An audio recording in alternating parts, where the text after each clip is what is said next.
देखो ना ये क्या हो रहा है इधर. आज मी फर्स्ट टाइम काहीतरी वेगळं बघितलेलं आहे आणि म्हणून मला जस्ट तुम्हाला दाखवायची इच्छा झालेली आहे. आमच्या इथे हायफाय पक्षी आलेला आहे, जो आमच्या कारमध्ये जाऊन अंडी वगैरे घालतोय. थांबा 1 मिनिट, तुम्हाला हे दाखवते. हा हायफाय पक्षी कोणता आहे?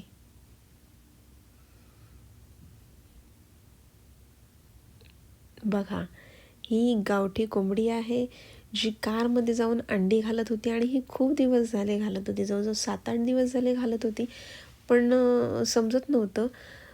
पण मी आज अचानक कारजवळ गेले आणि आवाज येत होता. बघते तर आवाज कसला येतो म्हणून आम्ही कार वगैरे उघडली, तर बघतोय तर हे बघा, छानशी अंडी घातलेली आहेत. ते बघा, गावठी अंडी घातलेली आहेत आणि ते पण कारमध्ये जाऊन.